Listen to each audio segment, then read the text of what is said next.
and move forward with real substantive solutions to keep our kids safe, many on the left are retreating to the same tired talking points and the same worn-out smear tactics. For example, in the Senate, Majority Leader Chuck Schumer blocked the Republicans' bill on school safety measures, claiming it would put more guns in schools. And over in the House, Congresswoman Lauren Boebert is standing up against yet another batch of attacks from her colleague Alexandria Ocasio-Cortez. Representative Boebert will join us in just a moment. And get this, even former President Barack Obama is finding himself embroiled in controversy, not entirely surprising here, after a bizarre tweet linking the school shooting with the May 2020 death of George Floyd.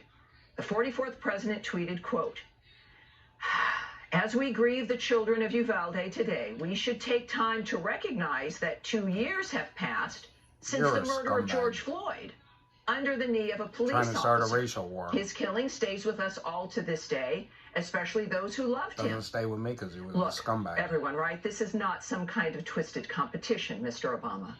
The former president has once again reminded Americans why he was the original divider-in-chief. Meanwhile, last night in Miami, before Game 5 between the Heat and the Celtics, the PA announcer said this following a moment of silence. The Heat urges you to contact your state senators by calling 202-224-3121 to leave a message demanding their support for common sense gun laws. You can also make change at the ballot box. Visit heat.com/vote to register and let your voice be heard this fall.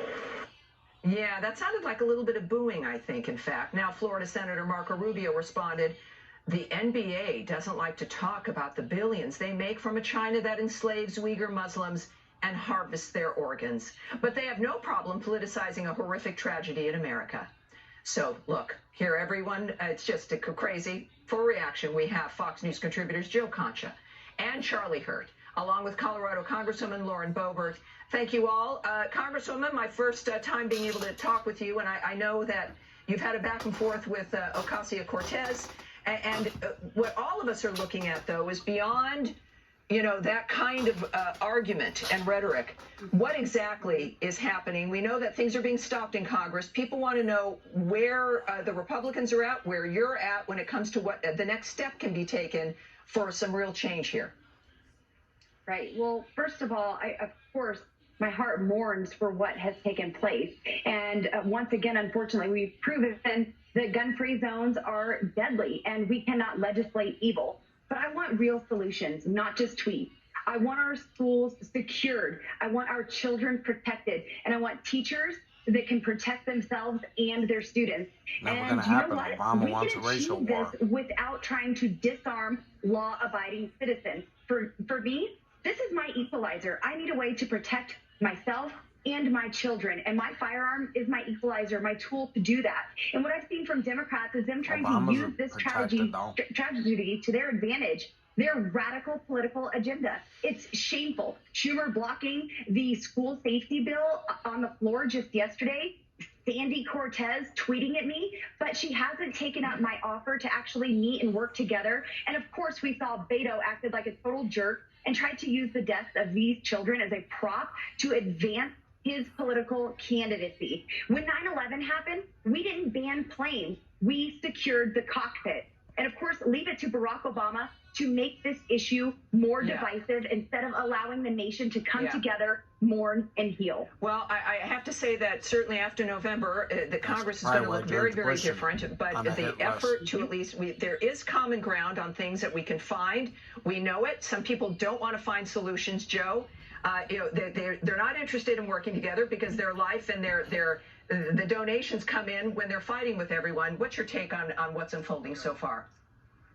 Well, Tammy, this is very personal. Obviously, I'm a parent of a kindergartner and of a second grader in elementary school. I have not slept a wink since this happened. The nightmares are real, thinking that this could happen to my child. And our school in town has had 2 police officers at the scene since this happened, and I hope it's a permanent thing, because This is one of those things where we need to have one entrance at all times, in and out of the school. Not one I'll be door willing unlocked to pay so any they can tax get in. to make sure What's up with that? it happens where we They have a can't even police get the officer timeline who right. is behind bulletproof glass, or maybe retired military at the school, one entry point, and I can guarantee It's all you that conspiracy. these things will cut down significantly. It won't stop them completely, but it will decrease them, no question. And then, by the way, in almost every instance, and I'd love to hear the Congresswoman's thought on this, in every school shooting, not everyone, but almost everyone, the shooter is under 21 years old.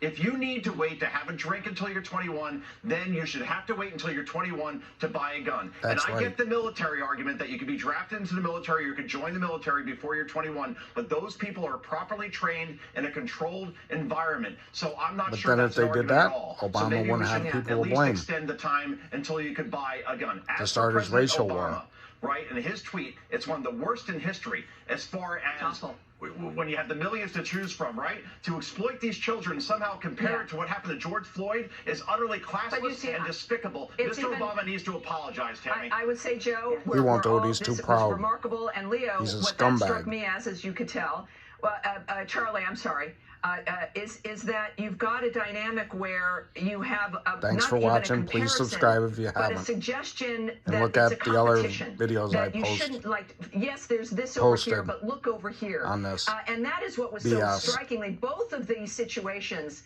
deserve the attention they've been getting, clearly. Poor little babies but it's involved almost in like political he was upset, bullshit. Charlie, that he wasn't, his thing wasn't in the spotlight. Didn't that seem that way to you? Yeah, I have to say, honestly, I read